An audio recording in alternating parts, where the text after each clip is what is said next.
সিলেটের কানাইঘাটে কাতারের সড়ক দুর্ঘটনায় নিহত ৫ প্রবাসীর বাড়িতে চলছে শোকের মাতম। পরিবারের একমাত্র উপার্জনক্ষম মানুষকে হারিয়ে অসহায় পরিবারের সদস্যরা। তারা বলছেন, এমন খবর শোনার জন্য তারা প্রস্তুত ছিলেন না। এদিকে মরদেহগুলো দ্রুত দেশে আনতে সরকারের সহযোগিতা কামনা করেছেন স্থানীয় জনপ্রতিনিধিরা। সিলেট বিভাগীয় প্রতিনিধি ওয়েস খসরুর তথ্য ভিডিওতে আরও জানাচ্ছেন মাসুম আলিসা। নগদ নিয়ে এলো হার না মানা হার অফার। সর্বনিম্ন 10,000 টাকা রেমিটেন্স নগদে পাঠালে থাকছে স্বর্ণের হার জেতার সুযোগ। কাতারের সানাইয়া এলাকায় স্থানীয় সময় রোববার সকালে সড়ক দুর্ঘটনায় প্রাণ হারান সিলেটের কানাইঘাট উপজেলার ৫ যুবক। নিহতরা হলেন ঝিঙ্গাবাড়ি ইউনিয়নের আমরপুর গ্রামের জিবাল, মাঝতালু গ্রামের মোস্তাক আহমেদ ও জুবায়ের আহমেদ, আগতালু গ্রামের জসিমউদ্দিন ও বাণীগ্রাম ইউনিয়নের আব্দুল কাদির। স্বজনরা জানান, একটি পিকআপ ভ্যানে করে ৫ যুবক কর্মস্থলে যাওয়ার সময় গাড়িটি নিয়ন্ত্রণ হারায়। এতে ঘটনাস্থলেই তারা প্রাণ হারান। নিহতদের মরদেহ কাতারের একটি হাসপাতালের মর্গে রাখা হয়েছে।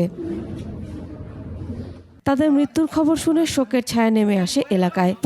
পরিবারে চলছে আর্তনাদ। একমাত্র কর্মক্ষম ব্যক্তিকে হারিয়ে দিশেহারা পরিবারের সদস্যরা।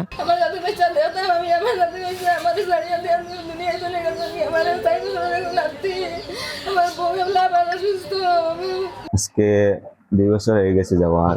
আজকে অ্যাক্সিডেন্ট করিয়া মারা গেছে। সাথে আমার ফুফাতো ভাই, শ্বশুরগড়ের ভাই আসলা, 3 জন মারা গেছে, আরো 3 জন আসলা। খবর পেয়ে নিহতদের বাড়িতে যান স্থানীয় জনপ্রতিনিধিরা। দ্রুততম সময়ে মরদেহ দেশে ফেরত আনার পাশাপাশি অসহায় পরিবারের পাশে দাঁড়ানোর আহ্বান জানিয়েছেন তারা। আমি আমার পক্ষ থেকে, পরিষদের পক্ষ থেকে, এলাকার পক্ষ থেকে যতটুকু প্রয়োজনীয় ততটুকু করব।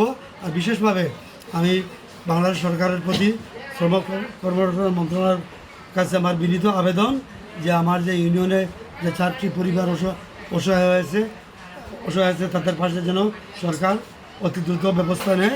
এদিকে এক বার্তায় মরদেহগুলো দ্রুত দেশে আনার প্রক্রিয়া শুরুর কথা জানিয়েছেন প্রবাসী কল্যাণ ও বৈদেশিক কর্মসংস্থান মন্ত্রী